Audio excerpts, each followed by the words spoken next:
Welcome back, everyone. I hope you're doing well. Of course, we got a JJ McCullough video.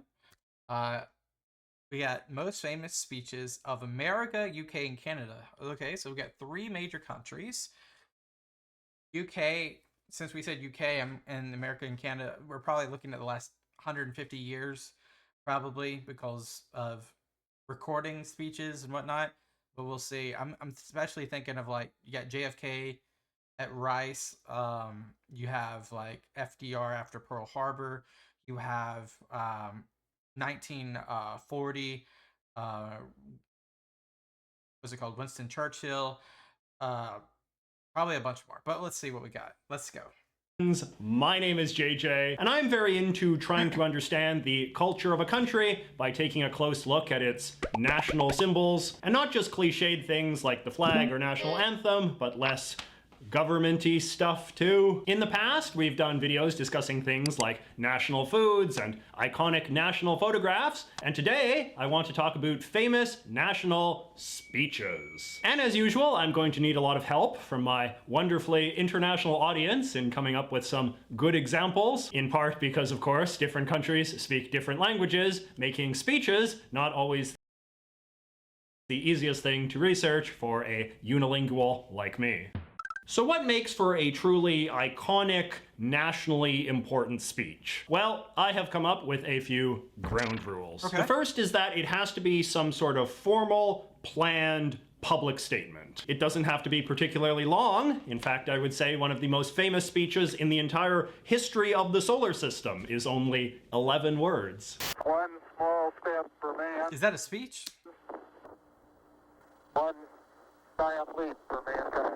But the speech does have to be for some specific occasion or event. It can't just be like an interview or a press conference or something. Not all speeches are 100% scripted, but they all serve an intended purpose. The second rule is that the iconic status of a speech doesn't have to correlate with its importance or even its moral goodness. As is so often the case with cultural symbols, fame does not imply virtue. For instance, a very famous speech during the American Civil Rights Movement was delivered by the notoriously racist governor of Alabama, George Wallace. Segregation now, segregation forever. And I say segregation now, segregation tomorrow, and segregation forever. Finally, the last rule is that the speech must have produced at least one very memorable, highly quotable line that has in turn infiltrated the broader popular culture. Like the zeitgeist of us talking today. It can't just be a speech that was important in theory. It has to have penetrated the public imagination to the point where it wouldn't be surprising to see a line from it on, like, I don't know, a barbecue apron. All right, now let me give you a few examples of iconic national speeches from the English-speaking world to show you what I mean. I'll just stick with speeches from the last 100 years. So there are a lot to choose from in America, but I would think at this point, most people would probably say the most iconic American speech of the last century. JFK, right? We'll put a man on the moon, right? That, or you're gonna go the route of I Have a Dream by MLK.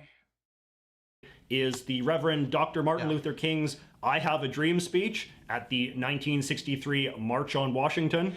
We will be able to work together, to pray together, to struggle together, to go to jail together, to stand up for freedom together, knowing that we will be free one day. Dr. King was, of course, an extremely important figure in the fight for racial equality in the US, and his typically charismatic 1963 speech, delivered on the steps of the Lincoln Memorial before a multiracial crowd of over 200,000 people in the nation's capital, is often seen as embodying his pinnacle of influence before his murder 4 years later. They call it the I Have a Dream speech because the most famous part has Dr. King describing various ways in which he hopes that America of the future will be better than the America of today, with this being the line that everybody remembers most of all. Because I have a dream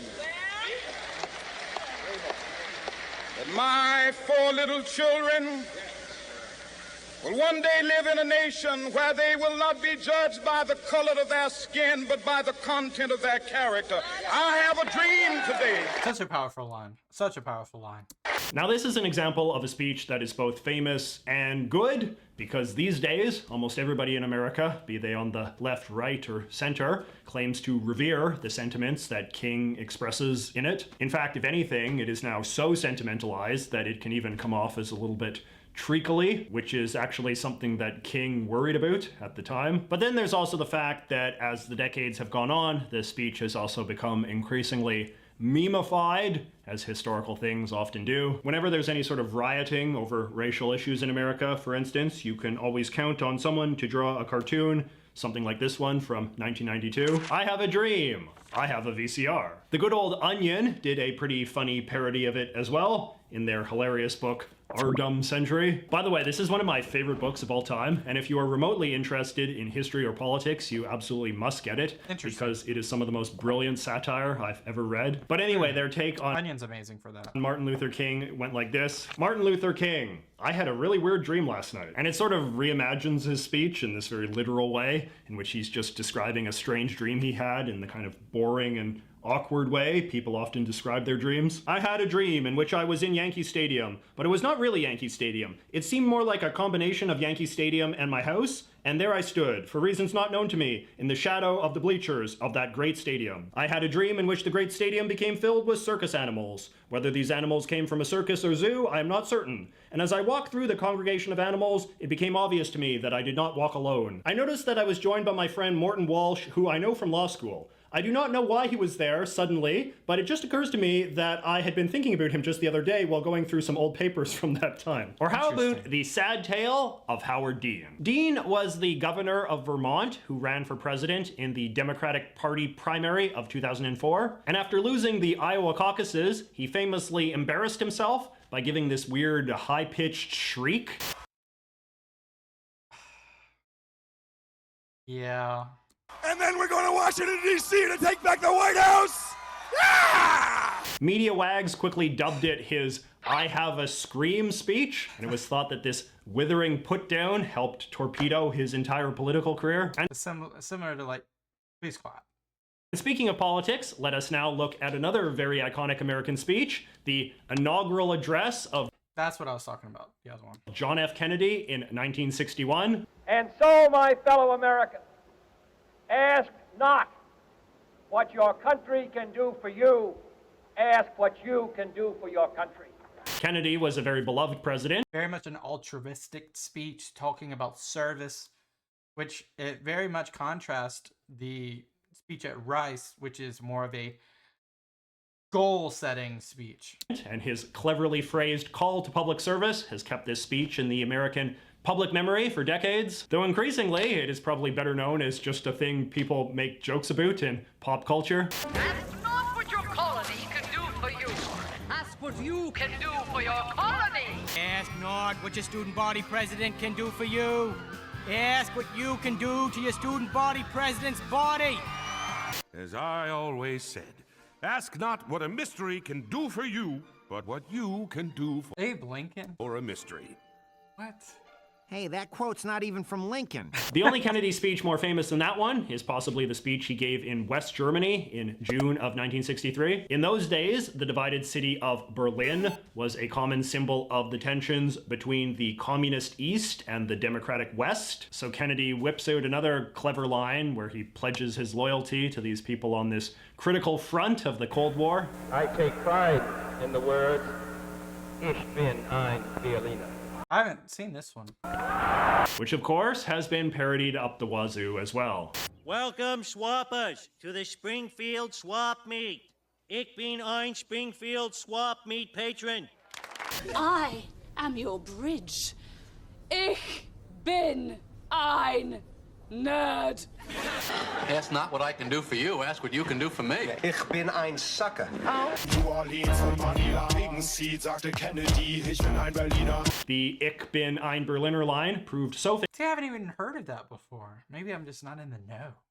famous, in fact, that there is even a whole urban legend about it, in which people say that JFK screwed up the German and unintentionally humiliated himself. My YouTube buddy Canubus made a whole video on it. All right, now how about the UK?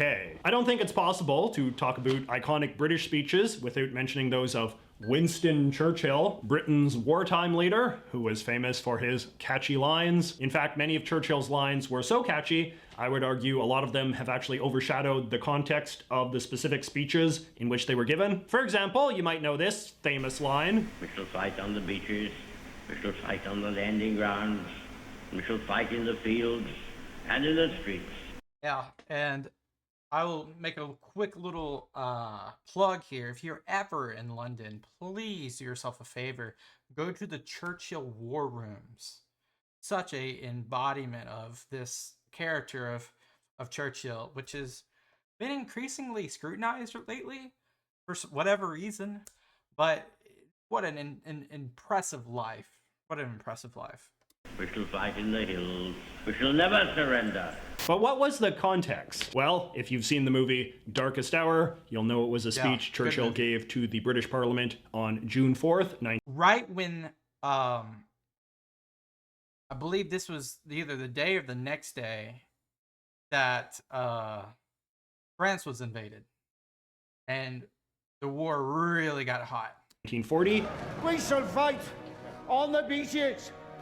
We shall fight on the landing grounds." Right after the evacuation of British troops from France following the Nazi invasion of that country, a key moment in the early days of World War II. And then there was this one. "So bear ourselves that if the British Empire and its Commonwealth last for 1,000 years, men will still say, this was their finest hour." This was another speech to Parliament, delivered just a few days after the first one, on June 18th, 1940, following France's formal conquest by Germany. By that point, it was really seen as Britain standing alone against Hitler, hence the And they really were. Like, the United States was not in the war. Like, the United States was somewhat aiding, but not really. Like, they're isolated. It's just a small little island. Of course, you have the British Empire, and you have so many different, sea to shining sea. You have like the continuation of that. However, like, such an isolation, like, crazy time. Very scary for people. Very scary. Grandiosity of Churchill's words. But even if the exact context isn't necessarily remembered, both the "fight them on the beaches" and the "finest hour" speeches, and maybe a couple others too, have become key pieces of the heavily sentimentalized culture the British have built up over the years about their wartime experiences. You know, this proud patriotic legend of how the people of Britain all came together to fight the Nazis and save both their country and the world. And the motivating power of Churchill's speeches forms a big part of that. But what's interesting about these speeches is that there are a lot of urban legends and even, dare I say, primitive Mandela effects about them as well. The big one is that none of these speeches were actually broadcast live from Parliament because that technology did not exist at the time. The audio of the "finest hour" speech that I played was actually a repeat version of the speech that Churchill recorded for the BBC later that same night, while the "fight them on the beaches" recording was actually one that Churchill taped long after the war ended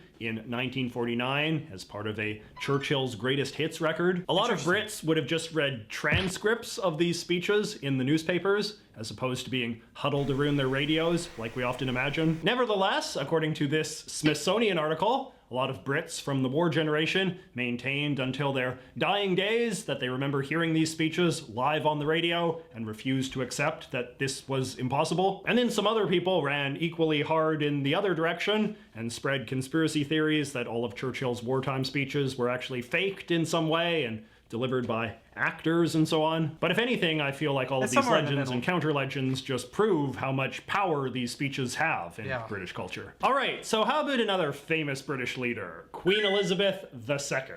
She's wondering what we're gonna get from this. As an avid researcher of the Crown, very curious. She's been around for a while, but an interesting or possibly depressing thing about her is just how few memorable speeches she's given during her 70+ years on the throne. This is partly... Well, she's very much out of the... She was very much I wouldn't say an isolationist, but she would also she was very much to her position. She did not want to overstep her position. She's not bodacious. She's not in needing to be in the light. She's very private, very much dutified, meaning like she's in her work versus in the business of pop culture, which is a complete contrast to, her son, who, of course, with Diana and so forth. So, yeah, that makes sense, right? Because she just doesn't speak directly to the British public all that often. Her televised speech about the coronavirus last year, for instance, was only the 4th ever national address she's ever given. And this, well, there's the Christmas addresses. in turn, is supposedly because she is said to have an extremely conservative opinion on what is appropriate for a monarch to weigh in on. Well, think about it. She was born, what, in the 20s? Right? So, like, and then she was coddled from a monarch system from her father and her uncle, from her grandfather, and then, like, you just go back from the Victorian age, like, it's obvious, right? It's obvious. It's like a very conservative, just very conservative. The movie The Queen, for instance, is all about her apprehension about making a speech about the 1997 death of Princess Diana. The speech she wound up giving in the end was nothing special, but I guess you could argue it is still iconic despite failing my quotability test. I'm actually now just having a personal memory of that speech. I was in high school at that time, and I was in class at the time that the Queen was scheduled to make her Diana speech. And the principal came on the loudspeaker and he was like, "We can all come down to the auditorium to watch the speech live." And then a few minutes later, he came on the speaker again and he was like, actually, the speech is already over and it wasn't that great, so you can just stay where you are. The Queen also gave a speech in 1992 that arguably broke into the culture a little bit more. This was a speech she gave at a banquet in the London City Hall, in which she spoke a little bit more openly than usual about some of the stresses she felt as a queen in the... That was a very important part, because, like, of course, the crown is the crown, but kind of like internal struggled about, why shall I bear my struggles onto the public, because I am a monarch and we don't do that. We don't complain, blah, blah, blah. Modern world, particularly some of the tabloid scandals that had ensnared her family that year. In the words of one of my more sympathetic correspondents, it has turned out to be an annus horribilis. Annus horribilis was considered a pretty clever line, since it plays on the Latin phrase annus mirabilis, or miracle year, which is apparently somewhat well known in British culture. In any case, annus horribilis has now sort of taken on a life of its own as a sort of shorthand for the problems of the British royal family. With any time another bad thing happens to the Windsors, the press being like, "Is this the next annus horribilis?" Alrighty, now let us talk about my country, Canada. Now, honestly, no idea. I'm sorry to say, I don't think there actually have been that many famous speeches in Canadian history. I don't know why, but it is what it is. Racking my brain, the most iconic one I can probably think of is the speech that the separatist Prime Minister of Quebec, Jacques Parizeau, gave in 1995 after voters in his province very narrowly voted down a referendum on making Quebec into a separate country. Wow. C'est vrai qu'on a été battu au fond par quoi? Par l'argent puis des votes ethniques, essentiellement. Alors, ça veut dire que la prochaine fois, au lieu d'être 60 ou 61% à voter oui, on sera 63 ou 64, et ça s'ira.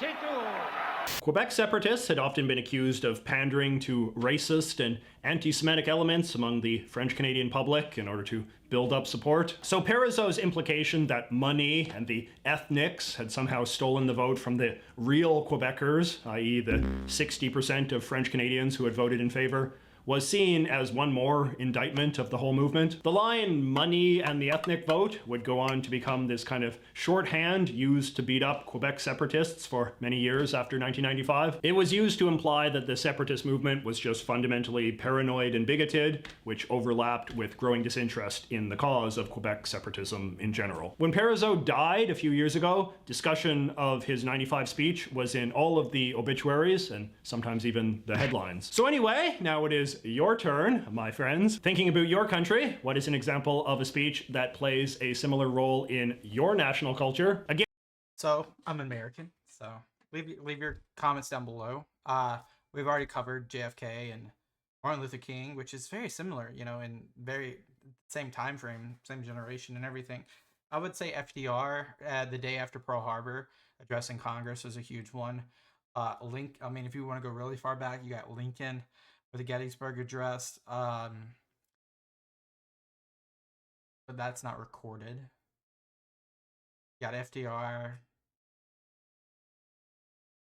I mean, in modern days, you could talk George Bush a couple days after 9/11, even though he's a very, you know, interesting figure. His first 4 years is a huge contrast in his second half of his presidency, but he had a really interesting moment right at the beginning of his presidency. You could also say the same with Obama, with one of his one of his yes we can initial speeches. You could really, I mean, pretty much any inaugural speech in the United States is pretty similar in capacity of depending on who you're talking to, what we're talking about. I would love to do a video like that, like ranking inaugural speeches. Of course, you'd have to look through the lens of like post and pre-modern of like sound and whatnot, but that's an interesting one to look at.